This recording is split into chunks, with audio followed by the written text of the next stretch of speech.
ta'allamtu marwiha.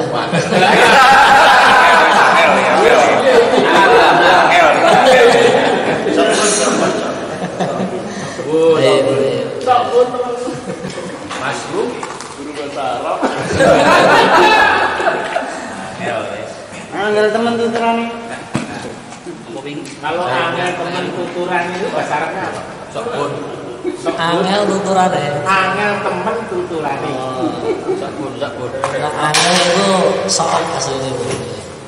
Tuturan itu nggih nasihat. Ada sok lin nasihah. Sok jiddan, temen itu jiddan.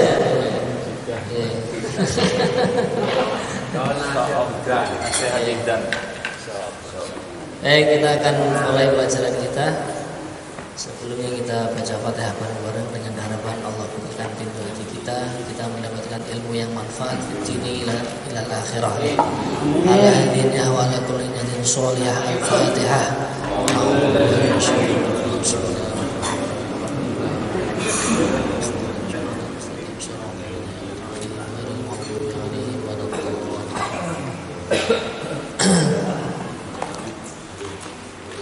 Sebelum melanjutkan pelajaran berikutnya, saya akan mengulang sedikit keterangan tentang dihar kemarin ya.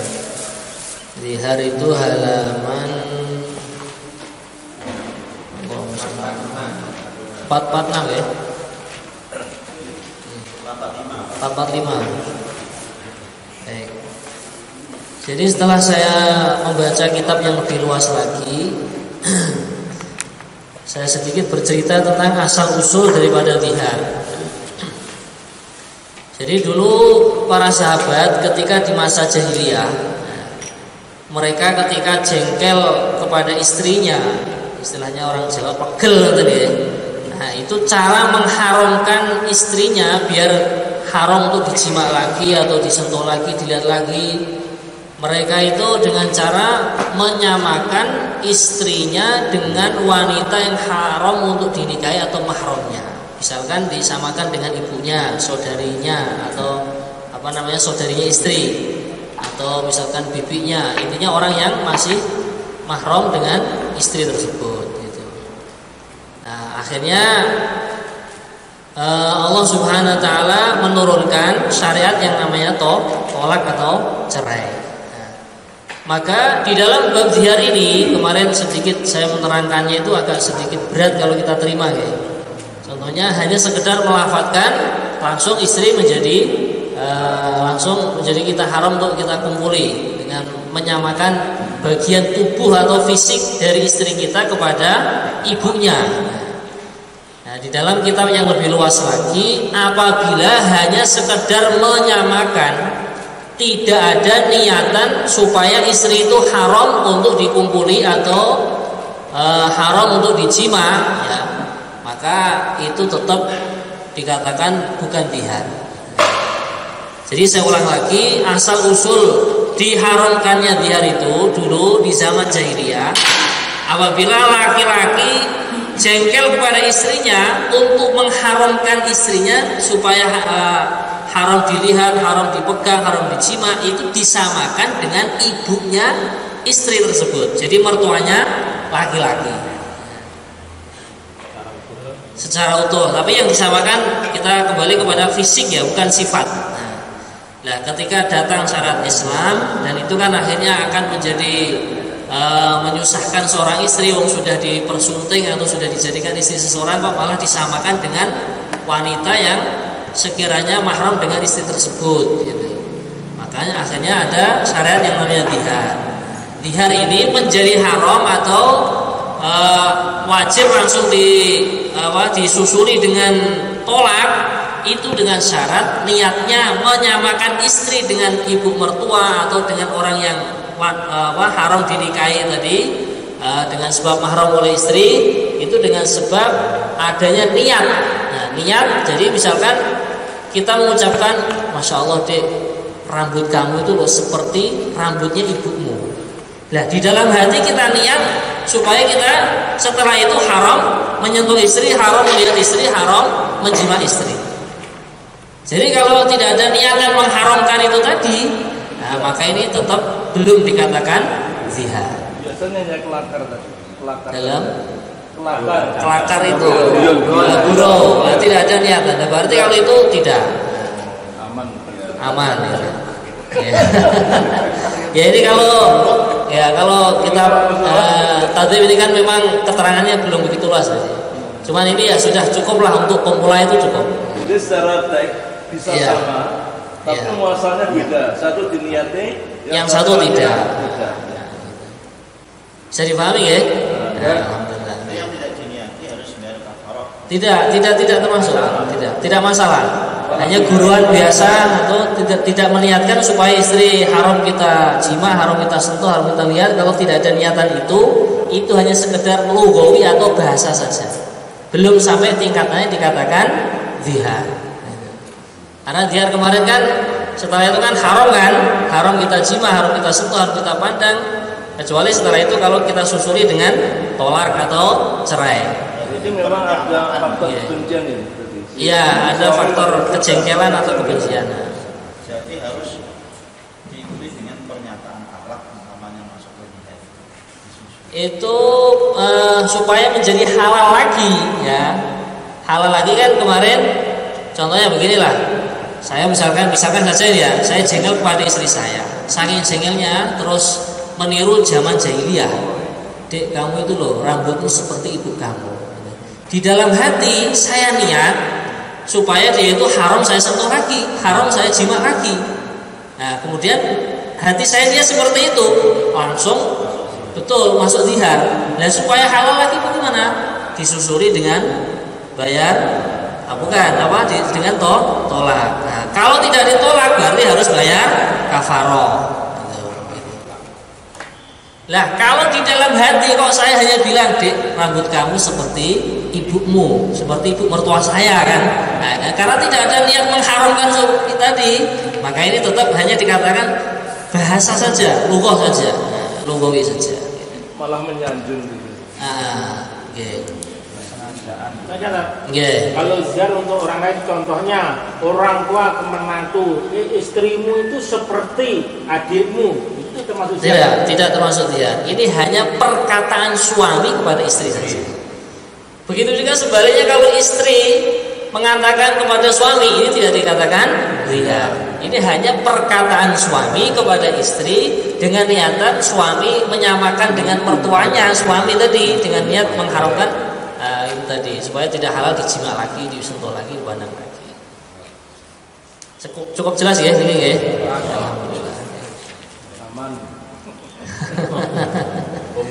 Ya ini karena ini kitab di sini mengketerangi seperti itu dan saya mutolak dengan teman-teman di kitab yang lebih luas. Nah, dengan syarat niat mengharamkan istri untuk sebagaimana halnya suami istri. Maka kalau ada niatan, bukan niat talak. Tapi tujuan suami memang niat ingin menceraikan istri dengan ingin menceraikan istri tapi dengan cara menyamakan dengan ibu mertua atau wanita yang sekiranya mahram dengan istri. Tapi ini secara masyarakat umum mungkin banyak nggak paham. Ya kalau di Indonesia kayaknya itu mereka kan rata-rata penyanjungnya itu kan bukan niatan mengharamkan kan. Ini banyak berlaku di negeri Arab. Kalau di negara Indonesia kayaknya aman itu. Terus kalau si istri yang nggak ngerti, bagaimana Pak maksudnya? kita masuk itu tapi istrinya nggak ngerti, biasa aja gitu. Ya berarti nanti kalau suaminya tidak cepat membayar kafaroh atau tidak menyusulnya dengan tolak, kok tetap disentuh, dijima, ya berarti suaminya dosa kan? Iya laki-lakinya.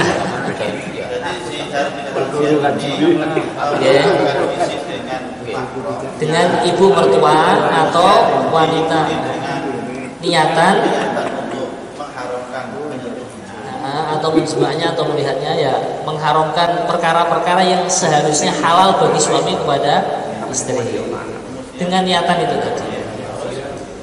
Kalau ini sudah kadung diucapkan dan dengan niat itu tadi supaya halal lagi, bagaimana?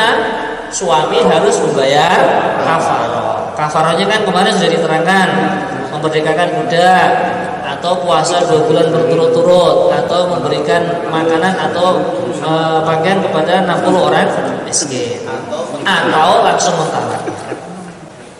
Tapi kalau seandainya dia tidak mentalaknya sudah 2 kali, berarti ya langsung tambah 1, berarti langsung terjadi talak 3. Kalau sebelumnya sudah pernah mentalak sampai 2 kali. Baik, kita lanjutkan ke pelajaran berikutnya, halaman 449 ya. Menuduh istri berselingkuh. Kita bacakan dalil-dalilnya. Dari Ibnu Abbas radhiyallahu anhu, sesungguhnya Hilal bin Umayyah di hadapan Rasulullah SAW menuduh istrinya berzina dengan Samha. Nabi SAW bersabda, Bisyarik bin Samha, dengan Syarik ada yang kurang ini, menuduh istrinya berzina dengan Syarik. Syarik ini nama laki-laki, bin Samha. Nabi SAW bersabda, kamu harus bisa menghadirkan saksi atau punggungmu dicambuk, didera. Ini karena telah menjatuhkan kehormatan seseorang tanpa ada bukti, yaitu dengan cara menuduh zina. Maka kalau tidak bisa mendatangkan 4 saksi, malah yang menuduh harus dicambuk atau didera. Hilal berkata, demi Allah yang telah mengutukmu dengan hak, mengutusmu itu sebenarnya, bukan mengutukmu. Walladzi ba'atsaka bil haq. Mohon maaf, bisa direvisi terjemahannya. Demi Allah yang telah mengutusmu dengan hak atau benar, saya benar-benar berkata jujur. Kemudian Allah Subhanahu wa ta'ala menurunkan ayat yang membebaskan punggung saya dari cambukan. Malaikat lalu turun dan menyampaikan wahyu berupa ayat 6 dan ayat 7 surat An-Nur. Walladzina yarmuna azwajahum. Nah, itu bentuk ayatnya itu. Nanti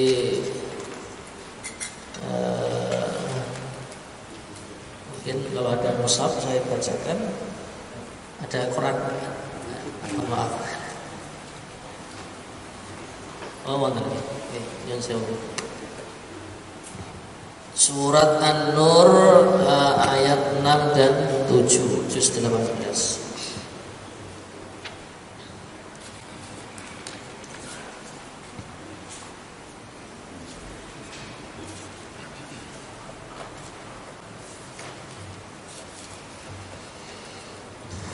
Nah, ini ayatnya. Walladzina yarmuna azwajahum wa lam yakul lahum syuhada illa anfusuhum fa syahadatu ahadim arba'u syahadatin billahi innahu laminas shadiqin. Yang artinya, dan orang-orang yang menuduh zina istrinya dan mereka tidak memiliki para saksi kecuali diri mereka, maka persaksian salah satu di antara mereka adalah 4 kali bersaksi dengan atas nama Allah. Jadi runtutannya begini. Misalkan ada seorang suami menuduh zina kepada istri, sedangkan suami itu tidak memiliki saksi 4, gitu. Kemarin sudah diterangkan bahwasanya saksi zina adalah 4. Ini seharusnya suami kan malah seharusnya dicambuk karena dia menuduh tanpa saksi. Nah, supaya suami terbebaskan dari hukum cambukan karena menuduh istrinya berselingkuh atau berzina. Mohon maaf, ini kalimat berselingkuh di sini dalam artian farjinya sudah dimasuki oleh laki-laki lain, gitu ya. Bukan hanya ngamar atau ciuman atau rangkulan, bukan itu. Nah, mungkin kalau di bahasa kita itu sudah dikatakan selingkuh juga, ya. Nah, itu. Di sini selingkuh dalam menurut syariat yaitu sampai farjinya dimasuki oleh zakarnya oleh laki-laki lain yang bukan suaminya. Gitu. Nah, ketika suami sudah menuduhkan zina seperti itu, dia tidak bisa mendatangkan 4 saksi supaya terbebas. Nah, ini suami istri dipanggil mungkin ke pengadilan atau ke kalau mungkin pengadilan bayarnya mahal atau bagaimana, itu bisa diberi jalan keluar, hanya mengumpulkan masyarakat setempat begitu. Nanti ada kiai atau ulama yang sebagai hakimnya.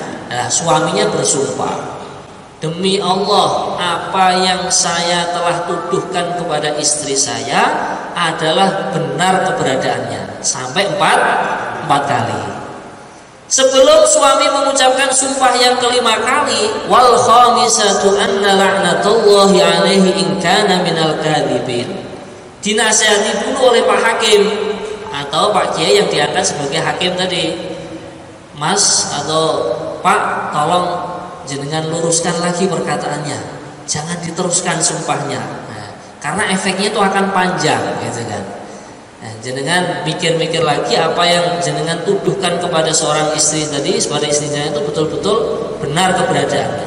Kalau dia sudah mantap, nah nanti dia mengucapkan sumpah yang kelima, demi Allah saya berani dilaknat oleh Allah apabila apa yang saya tuduhkan kepada istri saya adalah bohong. Wal khamisatu anna la'natullahi alaihi in kana minal kadhibin.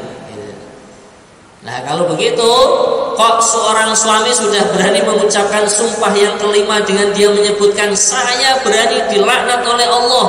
Demi Allah, apa yang saya tuduhkan kepada istri itu adalah benar dan saya berani dilaknat oleh Allah apabila saya berbohong. Nah, maka ketika seorang suami sudah berani sumpah sampai yang kelima kali tadi, langsung istrinya tertolak atau tercerai selamanya. Tidak bisa kembali seperti tolak tiga. Kalau tolak tiga kan masih ada keringanan, bisa kembali dengan syarat adanya muhalil kemarin. Nah, kalau yang sudah disumpah li'an ini atau sudah disumpah laknat oleh suami ini, selamanya tidak akan pernah dihalalkan lagi untuk kembali. Bisa dipahami ya ini? Nah, ayatnya sudah jelas, sudah kita bacakan. Kita membacakan hadis yang berikutnya.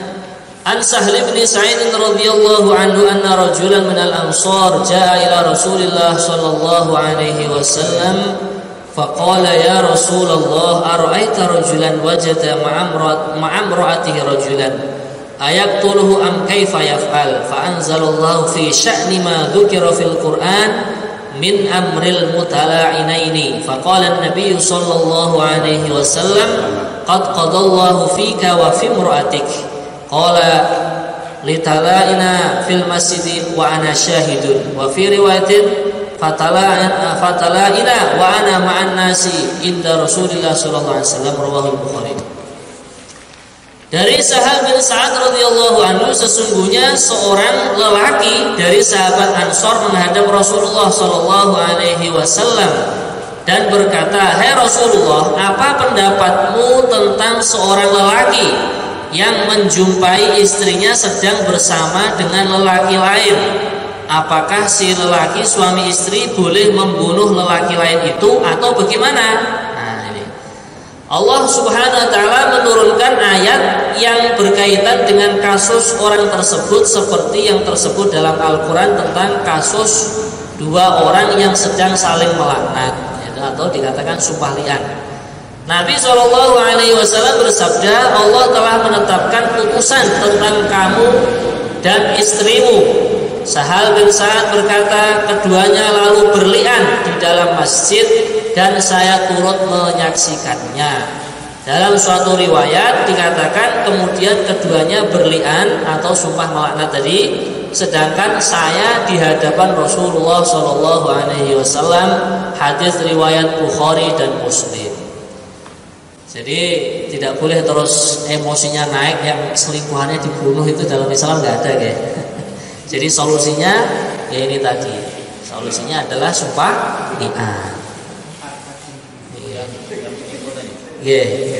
Tadi kan ada ceritanya, ada seorang sahabat menemukan istrinya sedang berduaan sama laki-laki. Terus sahabat bertanya, ya Rasulullah, apakah sahabat yang menemukan istrinya sedang berduaan dengan laki-laki ini boleh membunuh lelaki yang menyelingkuhi istrinya? Nah, maka kata Rasulullah, tidak usah seperti itu. Ada solusi yang lain, yaitu dengan cara sumpah li'an. Jadi kalau kamu mendapati istri kamu sedang berdua dengan orang lain dan kamu tidak menemukan bukti dalam perzinahan mereka, perselingkuhan mereka, sekarang sumpah li'an. Jadi sumpah li'annya saya ulangi lagi, berada di masjid atau di pengadilan begitu, nanti laki-lakinya bilang, wallahi apa yang saya tuduhkan kepada istri saya berupa istri saya selingkuh atau berzina adalah benar keberadaannya, sampai 4 kali. Setelah itu dinasihati, dipikirkan lagi loh ya, ini setelah ini kan sumpahnya disertai laknat Allah kan. Demi Allah, laknat Allah wajib kepadaku apabila tuduhan saya kepada istri saya adalah bohong. Dan itu biasanya kalau orang sumpah sudah menggunakan nama Allah, itu biasanya cash itu, kontan ya.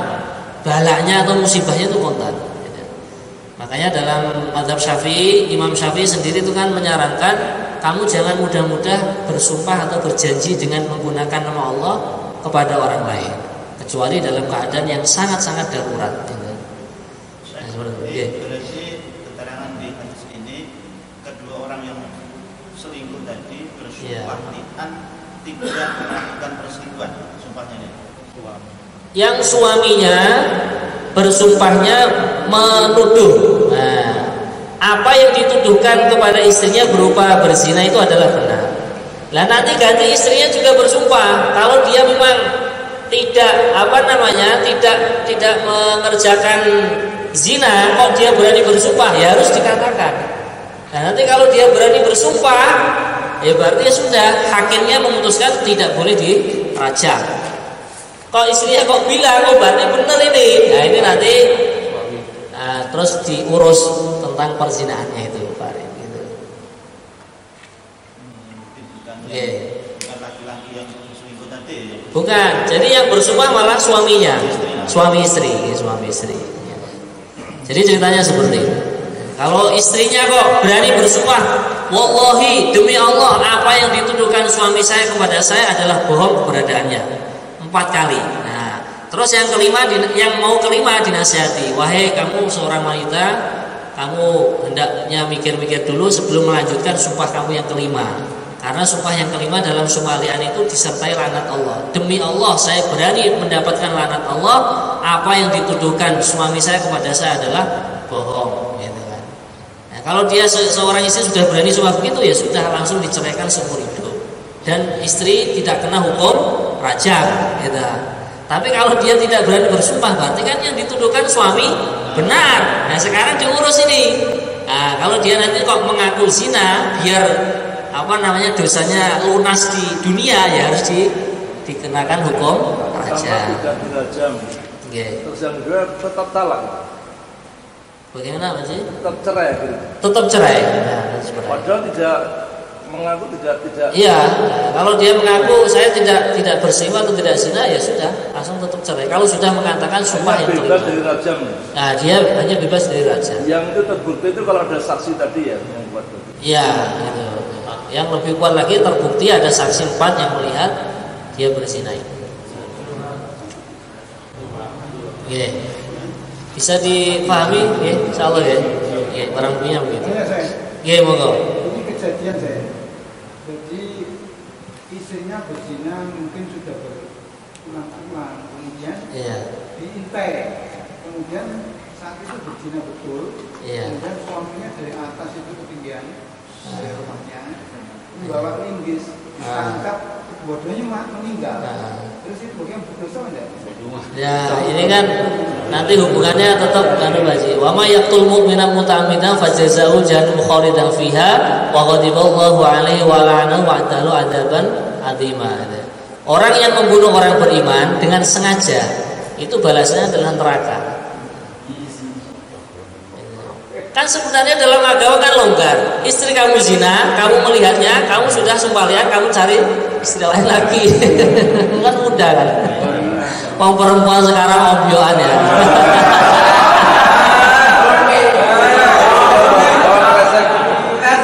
Pensiunan boleh. Jadi begitu. Makanya umat itu kan perlu kita sadarkan kan. Jadi agama Islam itu agama yang rahmatan lil alamin, agama yang memudahkan bukan mempersulit.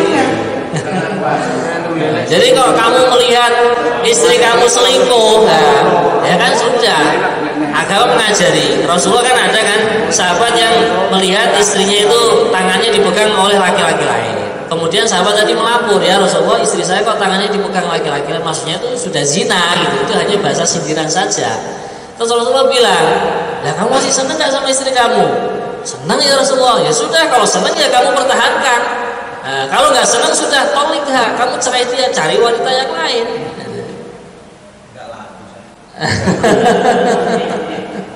Oke. Kegiatan yang profesional kan banyak rekan-rekan yang tidak paham spesifis ya. Iya. Ketika ini banyak tembak ya. Padahal kan menembak orang yang sudah dalam kekuasaan kita. Menembak orang yang dalam kekuasaan kita. Ini memang residivis nih. Iya. Mohon maaf saya agak kurang paham bahasa ini penjahat. Iya, penjahat. Iya. Iya. Bahasa kita ini ada di ditembak mati. Tetap sudah berada dalam kuasa kita. Iya. Ya, ini mungkin yang sedikit perlu kita benahi itu, Pak Haji. Mungkin kan untuk menyadarkan orang itu kan mentakzir atau menghukum dia itu kan tidak langsung menghilangkan nyawa. Ya. Karena kalau misalkan kejahatannya itu hanya mencuri ya, itu kan kalau dalam Islam itu kan cara menyembuhkannya kan dipotong tangan. Nah ini kalau langsung ditembak sehingga nyawanya hilang, ya kan? Kesempatan untuk tobat dia kapan? Nah, akhirnya kita malah membuat orang itu tidak punya kesempatan untuk tobat. Makanya saya rasa mungkin sebelum ditembak mati kan mungkin bisa ditembak kakinya atau tembak. Ada bahasa kita di kakinya. Nah, iya, kakinya ya. Dihilangkan nyawa itu. Iya. Berarti ya begini, ketika kita punya dalil bisa kita sebutkan. Iya. Nah ini mungkin cara meluruskan itu tadi. Kalau jenengan tembak mati kan kasihan, dia tidak punya kesempatan untuk tobat lagi kan. Tapi kalau kita tembak misalkan kakinya, pahanya atau tangannya, sekiranya dia tidak bisa kabur, nah kemudian kita bisa dakwah kepada dia kan. Nah, masih hidup kan tidak masalah. Ya cuman kadang kita sendiri kan di dalam membidik penjahat itu kan emosi kita terlalu tinggi, kesabarannya nggak ada gitu kan. Nah maka untuk menormalisasikan mereka itu kan ya dengan cara kita pahamkan agama ini. Jadi membunuh orang itu, nah bolehnya kan ketika menjadi kisos. Dalam artian misalkan putra jenengan ada yang membunuh, nah jenengan sebagai walinya itu kan punya hak untuk mengkisos dia kan, mengkisos pembunuhnya itu punya hak karena yang dibunuh adalah ahli waris jenengan. Gitu. Kalau orang lain itu misalkan kejahatan-kejahatan yang lain yang tingkatannya tidak dikisos itu tetap ya kita biarkan dia masih utuh hidup diberi kesempatan untuk bertobat. Nanti ada lagi yang boleh dibunuh itu yang tingkatannya sudah qatiu thariq. Kalau dalam fikih bab jinayat nanti ya. Qatiu thariq itu perampok misalkan dia juga membunuh, mengambil harta, memperkosa misalkan. Nah, itu namanya qatiu thariq. Itu kalau dalam Islam malah hukumannya dibunuh, kemudian disalib, dibiarkan 3 hari bergantungan di situ. Biar menjadi pelajaran yang lain. Ini loh, orang yang mengusik keamanan perjalanan orang di jalan itu hukumannya dalam Islam itu berat. Setelah dia dibunuh tidak langsung dikuburkan, dibiarkan dulu 3 hari 3 malam disalib. Biasanya yang ditembak mati memang sudah penjahat kelas berat. Nah kalau jadi kalau tingkatan tadi ya seperti yang saya katakan qatiu thariq tadi, yaitu memang sudah selayaknya kalau gitu. Tapi kalau nyurinya masih ringan, nyuri ayam tetangga itu kan, itu kan ya eman-eman lah kalau sampai dihilangkan nyawanya. Dia bisa dipahami Bapak ya? Baik. Artinya kewajiban menghilangkan nyawa itu tidak ada ya. Kalau dia kita hidupkan walaupun dia ini penjahat keras berat, justru lebih mudah. Iya, selagi tidak sampai tingkatannya qatiu thariq tadi. Qatiu thariq itu harus dimatikan ya? Iya malah dimatikan. Harus dimatikan. Iya dimatikan. Dalam Islam dimatikan. Jadi qatiu thariq nanti itu ada bermacam-macam. Ada kalanya hanya nakut-nakuti orang di jalan saja. maka itu tidak boleh dimatikan.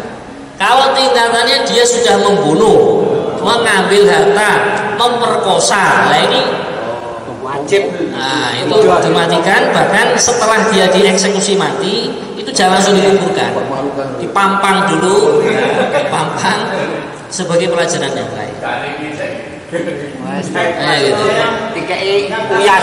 Gitu. Kalau kasus yang meledakkan bom itu, kalau meledakkan kan berarti kan sudah membunuh orang kan. Dan saya yakin di antara yang dibunuh kan orang Islam kan. Nah, ini kalau ini sudah, memang balasannya emang harus dibunuh. Nah, dan kalau dalam Islam itu cara mengeksekusinya itu, kalau Islam itu malah dipenggal kepalanya. Itu pun kalau di Saudi dulu ketika masih diterapkan hukum kisos itu ya, setelah sholat Jumatan, nah itu nanti dihilangkan.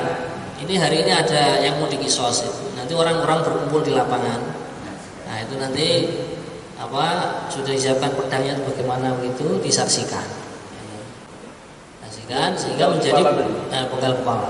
Sehingga menjadi pelajaran bagi orang-orang yang, dan seperti itu kan akhirnya orang mikir, oh ya, nyatanya balasannya orang membunuh itu seperti itu, ngerinya seperti itu. Yang penjaga dia apa namanya? Qati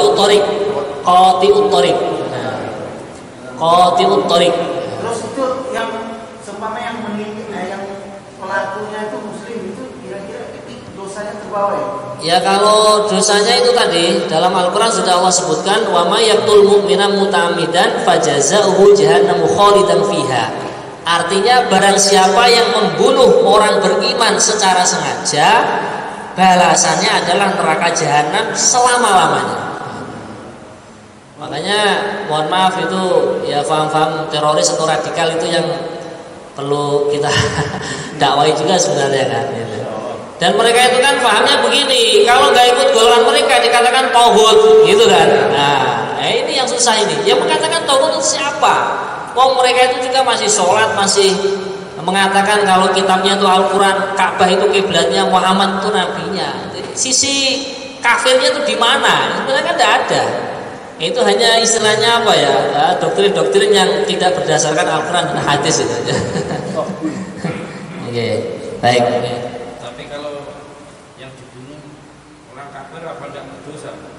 Kalau yang dibunuh orang kafir itu nanti ada bagian-bagiannya Pak Ji. Ya.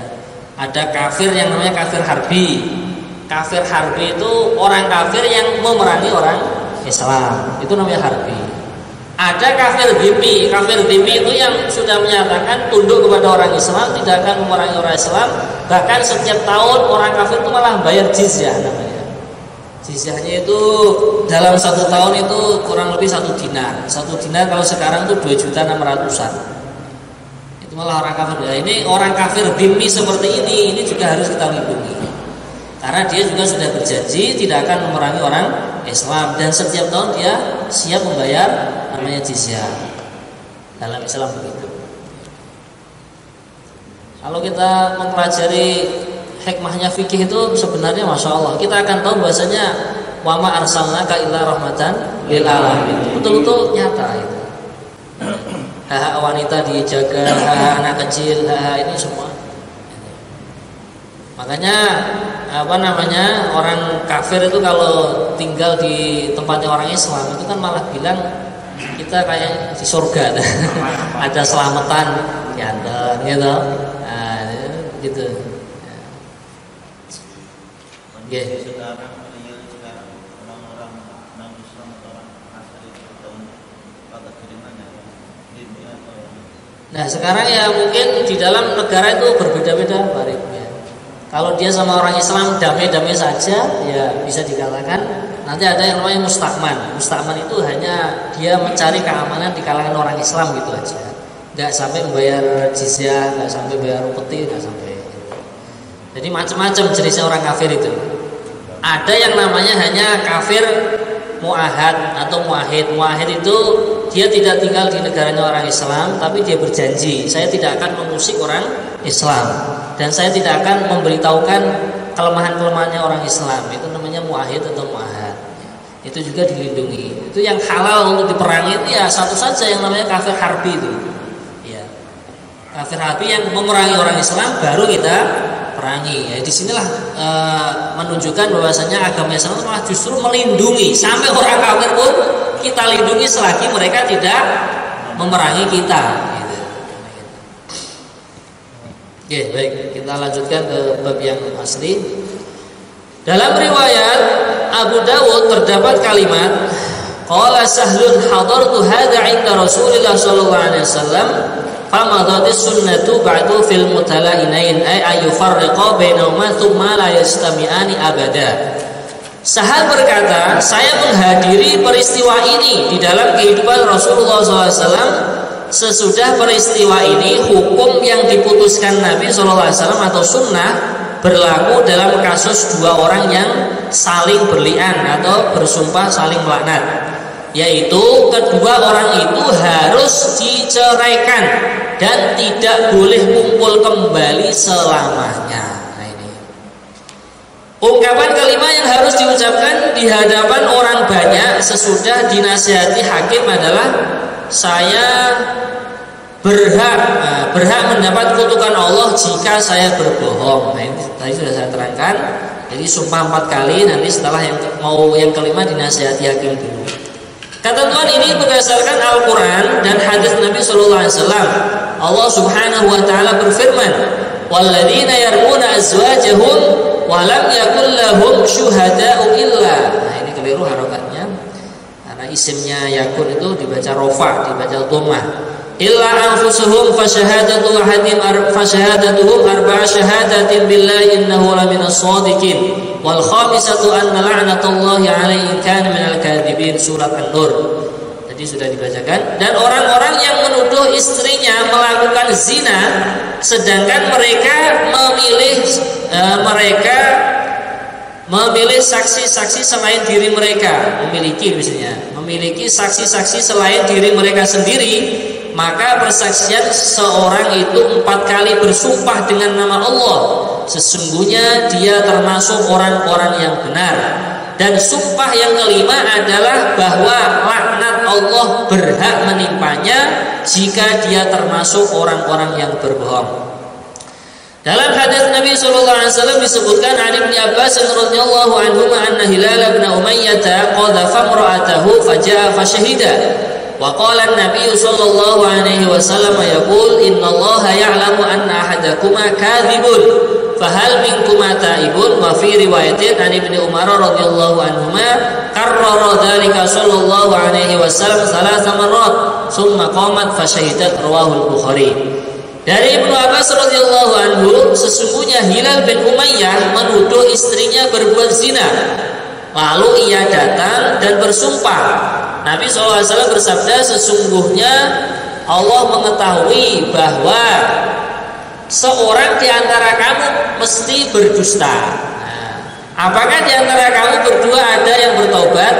Menurut riwayat yang disampaikan orang oleh Ibnu Umar, terdapat kalimat Rasulullah SAW mengulangi sabdanya tersebut sampai 3 kali. Kemudian istri Hilal bangkit dan bersumpah. Nah, dari bangkit untuk mengerjakan sumpah li'an. An Abi Hurairah radhiyallahu anhu annahu sami'a Rasulullah sallallahu alaihi wasallam yaqul hina nazalat ayatul mutala'inaini ayyuma imra'atin adkhalat ala qaumin man laisa minhum falaisat minallahi fi syai' wa la yudkhilaha Allahu jannatahu wa ayyuma rajulin jahada waladahu wa huwa yantur ilaihi ihtajaballahu minhu wa fadhahahu ala ru'usil awwalin wal akhirin. Rawahu Abu Dawud. Dari Abu Hurairah radhiyallahu anhu, sesungguhnya ia telah mendengar Rasulullah sallallahu alaihi wasallam bersabda ketika ayat mutala'inain atau saling melaknat sumpah li'an tadi turun, ia pun yang memasukkan orang yang bukan dari keluarganya, maka ia tidak berhak sama sekali dalam pandangan Allah, dan Allah tidak akan memasukkan wanita itu ke dalam surganya. Nah, ini mungkin perlu dibacakan kepada para istri ini. Tidak berhak ya. Ya, tidak berhak ini keliru. Nah, keliru cetakannya. Tidak berhak untuk dipandang oleh Allah dan tidak berhak Allah memasukkan dia ke dalam surga. Jadi tertibnya, misalkan rumah ini sudah rumahnya jenengan ya, karena memang seorang laki-laki itu kan yang berkewajiban memberikan rumah kepada istri. Jadi boleh jenengan buat aturan, dia tidak boleh seorang pun masuk ke dalam rumah ini tanpa seizin saya atau suami. Sampai mertua pun itu sebenarnya ketika tidak diizinkan oleh suami, apabila ini rumahnya suami, seorang istri pun di dalam memasukkan bapak ibu dia sendiri harus minta izin kepada suami. Itu pun mertua, apalagi orang lain. Maka itu sudah paling cocok apabila jenengan tidak ada di rumah ya. Apabila ada tamu yang masuk atau bagaimana, itu untuk menghilangi kecurigaan kita kepada istri, ya sudah secara mutlak kalau bukan orang tua atau mertua jenengan, mutlak nggak boleh masuk. Bahkan mungkin istrinya dipeseni nggak usah dijawab aja salamnya. Atau mungkin cara yang hikmah bisa, itu kan tadi kan sadis kan. Kalau hikmah mungkin putra jenengan bilang kalau ayah tidak ada di rumah, itu lebih selamat. Apalagi sekarang kan ada CCTV kan lebih sangat menolok lah keamanan ya. Gitu. Tapi kalau secara Islam seperti itu. Kalau ini sudah rumah kita sendiri, kita pun berhak melarang, sampai mertua pun tidak boleh masuk boleh. Ya. Maksudnya kita tidak dosa gitu ya. Ipar juga nggak boleh masuk rumah tanpa izin kita, itu juga kita nggak salah. Dalam Islam nggak salah. Karena memang rumah itu adalah milik saya dan di dalamnya ada aurat-aurat yang itu sifatnya privasi untuk diri saya. Kemudian hadis berikutnya ini yang artinya, dan siapapun orang laki-laki yang tidak mengakui anaknya, mohon maaf kalau kita sudah punya anak, terus kok mengaku kalau ini bukan anak saya, nah ini padahal ia yakin dia adalah anaknya, maka Allah menghindar daripadanya dan dia akan mencemarkannya di hadapan semua orang. Nanti di akhirat. Tidak boleh semena-mena menuduh ini bukan anak saya kok, ini anak tetangga. Ini nggak boleh, gitu. Nah, nggak boleh. Jadi dalam Islam sangat menjagalah kehormatan, apalagi urusan zina atau urusan menuduh zina kepada istri atau kepada orang lain. Iya. Kalau ada orang tua punya anaknya menguatannya nggak karuan. Iya. Jadi orang tua udah lelah, udah capek lagi, itu anakku. Nah, kalau ini ini tinggal niatannya. Kalau niatannya memang hanya sekedar marah, ya insya Allah nggak masuk sampai ke hadis inilah. Tapi kalau sampai mengatakan bukan dari spermaku, padahal jelas-jelas itu dari anaknya lah, ini baru yang dimaksudkan dalam hadis ini. Gitu. Silakan. Ini luar tema, kalau ini pun ingat. Nah, anak yatim itu kan anak-anak yang saja. Anak yatim yang ditinggal mati oleh orang tuanya. Terus kalau kita sudah ambil ibunya, apa dia masih dikatakan anak yatim? Nah, kategori yatim itu anak itu sampai balik, Pak. Sampai dia bisa mengurus urusan dirinya sendiri, balik. Ya, kalau masih anak-anak itu tetap dikatakan masih anak yatim. Walaupun si perempuan atau ibunya sudah dipersunting atau peristri oleh orang lain, tetap masih dikatakan anak yatim. Soalnya saya kan dapat. Oh, oke, baiklah itu. Itu fadilahnya mengopeni atau merawat anak yatim besar sekali. Baginda Nabi bersabda, "Ana wa kafilul yatimi kahataini fil jannah." Saya dan orang yang menanggung kehidupannya anak yatim di surga seperti dua jari ini kedekatannya. Ya. Apalagi saya ibunya.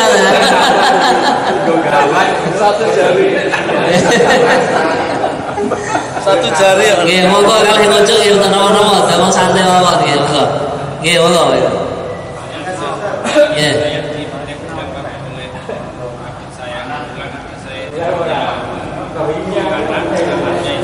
Adik ini adik kandung jenengan apa adik ipar? Adik ipar, nggih. Ya. Membohongi orang tuanya, bapaknya itu. Ya. Karena saya menikah, nanti suaminya masuk Islam. Ternyata. Jadi ponakan jenengan tuh cewek ya, perempuan ya. Ternyata akhirnya masuk agama anaknya. Jadi bilang sama saya, bilang sama keluarga kita itu bukan keluarga kita lagi. Terus kira-kira saran apa yang bisa saya sampaikan kalau dia minta saran? Kalau minta saran mungkin ya tetap yang namanya anak perempuan itu kan ceritanya berarti kan murtad ya. Nah, itu tetap namanya anak itu tetap diakui sebagai anak. Lihat siapa tahu malah dengan disayangi oleh orang tuanya si anak itu bisa sadar, bisa kembali masuk Islam lagi, syukur-syukur atau lebih-lebih malah mantunya mau masuk Islam. Memang kalau dalam satu keluarga, mohon maaf, itu kalau ada yang murtad, nanti secara hukum di akhirat kan berpisah. Seperti ceritanya Nabi Nuh dengan putranya kan. Putranya kan diajak iman tapi tidak mau. Akhirnya Allah Subhanahu wa taala berfirman dalam Al-Qur'an, "Innahu laisa min ahlik."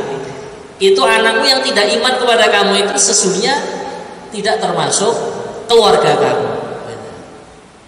Dalam Al-Quran memang ada ayat seperti itu. Tapi secara fisik, selagi ketika dulu akad nikahnya itu secara Islam, berarti tetap anaknya. Bagaimanapun tetap anaknya.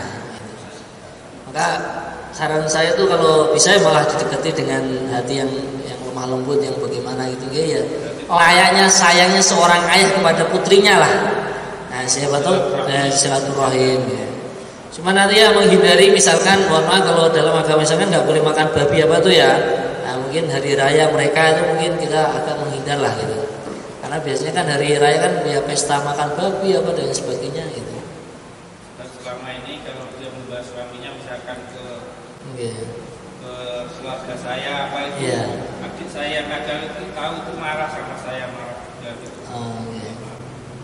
Ya mungkin sarannya begitu aja, mungkin dengan kehati-hatian dan kelemah lembutan, siapa tahu malah didekati lagi malah mau masuk Islam lagi. Dan nanti kalau masuk Islam lagi, nanti tinggal menghitung dulu murtadnya itu tahun berapa, masuk Islam tahun berapa, sholatnya, puasanya, zakatnya itu diqadha semua, wajib itu dalam Islam wajib. Ya baik, ya monggo. Bagaimana kalau kita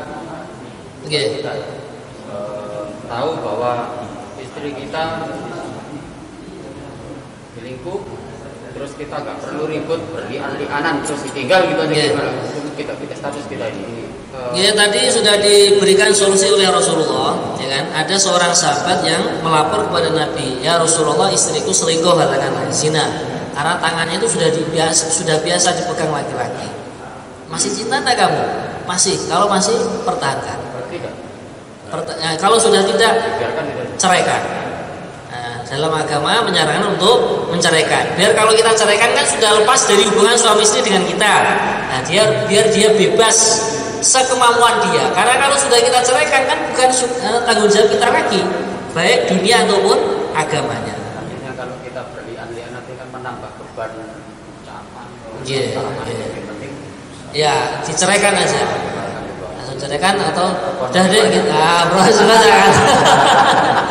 Kita ceraikan terus kita serahkan orang tuanya. Oke, baik. Ada yang tanya lagi Pak? Silakan. Seperti pikiran ya. Oke, cukup jelas ya pelajaran sore hari ini. Tapi tentunya orang itu kalau sudah membangun keluarga kan ya cita-citanya keluarganya kan samawa ya, sakinah mawaddah warahmah. Nah itu kata orang tua kita, memang kuncinya samawa itu dalam setiap hari di rumah itu harus ada taklim rumah. Walaupun setengah jam, walaupun seperempat jam. Dan taklimnya mungkin kalau mohon maaf kan ini semuanya bukan orang tabligh ya, mungkin ada yang mungkin bentuk taklimnya, ayo kita baca Quran bareng-bareng. Ayo satu ayat abinya, uminya, anaknya lo kan akhirnya suasana malaikat itu kan ada di dalam rumah kan. Ya sesibuk-sibuk kita itu ya harus menyempatkan memang untuk membina rumah tangga yang sama itu tadi. Iya monggo. Tadi kan saya tanya untuk yang anaknya. Iya. Anak saya, bawaan dari saya itu gimana fadilahnya buat si istri? Anak jenengan fadilahnya dengan istri, hubungannya? Enggak, maksudnya hubungan dia merawat gitu kan dia kita sampaikan. Ya sama, kalau perawat ya berarti anak jenengan merawat adik tirinya kan berarti. Ibunya. Kalau ibunya ya fadilahnya hanya apa namanya, ini wanita yang disenangi oleh ayahnya, ya kan? Berarti kan menjadi keluarga, ya hubungan silaturahim harus tetap dijaga. Orang yang menjaga hubungan silaturahim, man arada ayyuwassa'a lahu rizqu falyasil rahimahu. Orang yang ingin diluaskan rezekinya harus menjaga hubungan silaturahim, walaupun itu ibu berupa ibu tiri kan gitu. Nggih. Nggih. Nyuwun sewu Pak Norian nggih, urut nggih, monggo. Hubungan dengan bunuh-bunuh tadi. Nggih. Tapi ini bunuh diri. Bunuh diri nggih. Nggih. Tapi ada gangguan kejiwaan. Akhirnya suatu hari malam bunuh diri dengan gantung. Terus bagaimana ini? Ya kalau orang hukumannya bunuh diri di akhirat kelak itu ada hadisnya, orang itu akan disiksa dengan alat yang dia gunakan untuk bunuh diri. Ya. Tapi kalau seandainya bunuh dirinya itu dalam keadaan majnun atau gila, bahasa Arabnya gila kan majnun. Gila kan mulai semangat bahasa Arab ya sedikit-sedikit. Majnun itu. Nah, kalau orang gila itu tidak ada hukum Pak Haji, ya. Orang gila tidak ada hukum. Makanya orang gila kok telanjang, undang untuk pinggir jalan biarkan saja, namanya orang gila kan. Itu sudah dicabut dari namanya mukallaf. Nah, sudah bukan dikatakan orang yang mukallaf, sehingga dia tidak kena hukum halal, tidak kena hukum haram. Ya bebas namanya orang gila.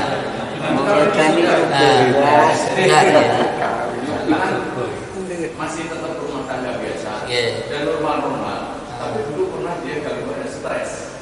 Ya mungkin kita khususnya ketika dia bunuh diri itu ketika datang stresnya gitu aja lah. Gimana di surga? Nah, itu ada beberapa pendapat. Orang gila atau anak kecil yang mati sebelum balik, itu ada yang mengatakan mengikuti agama orang tuanya.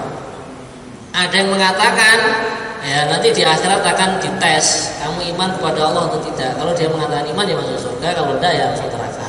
Tapi pendapat yang utama mengikuti agama orang tuanya. Karena di akhirat kan sudah tidak ada aturan lagi kan. Yang di akhirat yang ada itu hanya balasan kan. Kalau gilanya dia sudah tua, misalnya dia ada mau calon bupati nggak jadi, ya sudah, berarti hukum yang Allah akan pertanyakan di akhirat itu semenjak dia balik sampai dia waktu gila itu. Berarti kan ada pertanggungjawaban. Iya, ada pertanggungjawaban. Gimana? Tanya, misalkan ada suatu keluarga itu sering terjadi pertengkaran tanpa terucap kata cerai maupun talak, mereka berinisiatif membangun nikah. Bangun nikah. Itu hukumnya gimana, Ustaz? Ya, kalau dalam fatwa kita sebenarnya kalau tidak ada kata-kata mencerai itu tidak ada syariat membangun nikah. Gitu. Tapi informasinya apa itu namanya budaya Jawa gitu, Ustaz. Lebih baik membangun nikah dengan dasar untuk membersihkan ataupun untuk apa ya, mungkin ada cacat waktu nikah yang sebelumnya. Nah itu kalau ada cacat nikah yang sebelumnya kan berarti nikah selama ini dikatakan nikah syubhat itu, tidak halal tidak haram gitu. Makanya setelah kita belajar fikih ini ya, istilahnya membangun nikah itu ya ketika sudah melafalkan lafaz cerai atau katakan rujuk kemarin ya. Nah, sehingga apa namanya rujuknya itu biar orang-orang menyaksikan kan ngundang Pak Ki kampung, Pak RT, Pak RW, Pak saya saksikan kalau saya sudah rujuk lagi kepada istri gitu. Sebenarnya syariat yang sebenar-benarnya seperti itu. Nah, itu nanti kemarin sudah saya terangkan kan, biar ya budaya Jawa itu tetap terjaga, ya silakanlah. Dalam penamaan dinamakan membangun nikah, tapi dalam akad namanya adalah rujuk gitu aja. Cuman rujuknya disaksikan orang banyak itu. Nggih. Jadi dimaksudkan kan sering terjadi orang Nggih. itu bagaimana kifayahnya kemudian setelah mati kita tangga-tangga mendoakan dan sebagainya. Tetap kalau orang bunuh diri kok dia masih beragama muslim, ya tetap dihukumi Islam. kaifiyah dalam mengkafani, memandikan, menguburkan misalnya, tetap dia dihukumi Islam. Adapun dosa bunuh diri itu adalah tanggungan dia di hadapan Allah. Secara hubungan tetangga tetap kita jaga. Tetap misalkan kalau dia orang NU ada tradisi 3 hari, 7 hari, 40 hari ya kita tetap jalankan. Justru malah kalau orang matinya bunuh diri itu doanya harus berbanyak. Nah, semoga saja dengan didoakan oleh famili-famili yang masih hidup dia diampuni oleh Allah. Tetap boleh. Karena tetap dia dihukumi seorang muslim. Tadi di depan bicarakan masalah orang gila. Apakah gila itu hanya di dunia atau ketika kemungkinan langit masih gila lagi? Wah, ini pertanyaannya saya nggak bisa jawab ya. Karena saya kan masih hidup belum mati kan. Pura-pura gila ya. Tapi kalau secara syariat itu ya tetap ada pertanggungjawaban lah. Jadi tadi seperti Haji Mustafa tadi ya, dia ketika belum mencalon bupati sehat, ketika mencalon nggak jadi malah gila. Nah ini tentunya dari balik sampai dia tua tadi itu sampai gila itu masih tetap ada pertanggungjawaban. Ya. Tapi kalau di akhirat apakah ada pertanyaan munkar dan nakir ya kita sama-sama tidak tahu. Gilanya itu hanya sampai mati saja, terus sana masih gila lagi. Ya kalau itu Allah alam juga itu. Tapi kalau pertanggungjawaban tetap masih ada. Karena dia tadi kan mengalami masa sehat ya, dari balik sampai tua tadi. Monggo.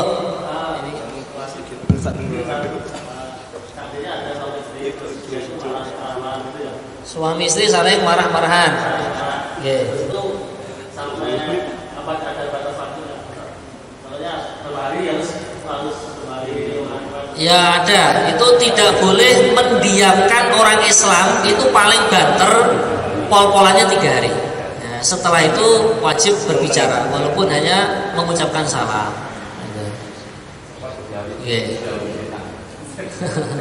Sebenarnya pripun ya, orang berumah tangga itu yang namanya manusia itu kan marah-marahan ya biasa ya. Misalnya Mas Pak sama itu kecut ya, akhirnya bojone tersinggung. Ini kan biasa ya ta. Barbarane yo turu bareng wae kok gitu. Makanya itu ada doa biar selalu hati itu longgar, itu kan Allah ajarkan doa Rabbi syrahli sadri wa yassirli amri wahlul 'uqdatam min lisani. Itu kalau ijazah dari habaib yang saya dapatkan ijazahnya itu kalau habis sholat kita memegang dada kita sebelah kiri ya, bawah susu niki. Ini kan letaknya hati kan di sini. Itu baca Rabbi syrahli itu 3 kali. Biar jadi orang itu longgar itu, enggak emosinan gitu. Dan kita harus memahami yang namanya wanita itu sudah ada nas dari hadis al-mar'atu naqisatu aqlin wa dinin ya. Wanita itu adalah memang kurang akalnya. Gitu. Jadi memang akalnya itu tidak sesempurna laki-laki. Jadi ya wajar saja jenengan misalkan kakek bojone kan gak nete malah dikai garam gitu. Itu kan ya memang mungkin otaknya itu tidak sesempurna laki-laki. Makanya tidak boleh amir rumah tangga itu kok perempuan itu jangan sampai terjadi dalam keluarga kita. Tetap amir itu jenengan sebagai seorang laki-laki yang memutuskan dalam urusan rumah tangga adalah suami bukan istri. Bukan istri hanya. Nah, satu saja di atas kasur. Nah, itu saja. Biasanya kalau istrinya kaya kan ngatur. Ada subhat ya.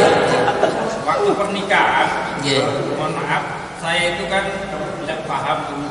Jadi waktu di Makassar itu mengucapkan Allah itu sebelum Allah kan yang menikahkan itu Allah itu sebelum berhenti katanya saya harus menyambung. Hanya saja waktu itu saya persiapannya kan tidak tahu kalau harus saya sambung. Sehingga waktu itu saya pulang sampai 3 kali. Maksud saya apakah itu dalam fikih itu harus disambung atau memang tidak? Maksudnya Allah gimana dalam ucapan Allah. Oh gitu. Oke. Waktu di salam itu Allah kan saya tunggu. Saya bacaannya benar.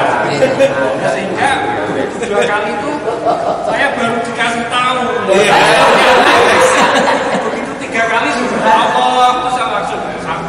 Jadi begini, jadi akad nikah itu begini ya.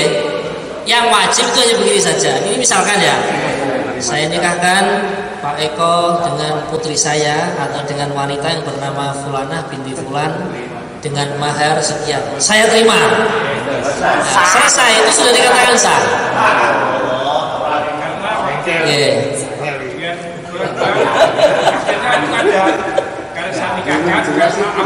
Nah, itu kalau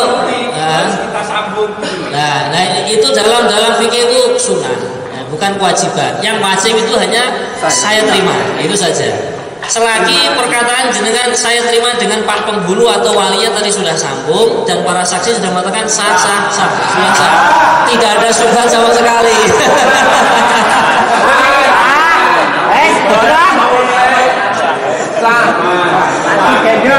Baik. Saya mengaji.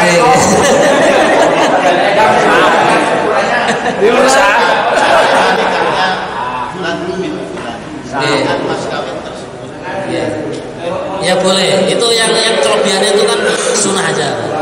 Itu sebenarnya kalau dalam bahasa Arab itu hanya qabil tuh, itu aja yang wajib itu aja. Qabil tuh itu aja. Saya terima gitu. Kalau bahasa Indonesianya saya terima. Jadi kan untuk memantapkan saya terima nikahnya Fulanah binti Fulan dengan mas kawin sekian, itu untuk memantapkan begitu. Tapi kalau seandainya saya bilangnya saya terima, itu sudah sah. Nah, selagi tidak ada pemisah antara perkataan penghulu atau wali dengan si seorang suami tadi. Baik, kita akhiri dengan bacaan kafaratul majelis. Subhanallah wa bihamdihi, subhanallah wa bihamdika, asyhadu an la ilaha illa anta. Kurang lebihnya mohon maaf. Assalamualaikum warahmatullahi wabarakatuh.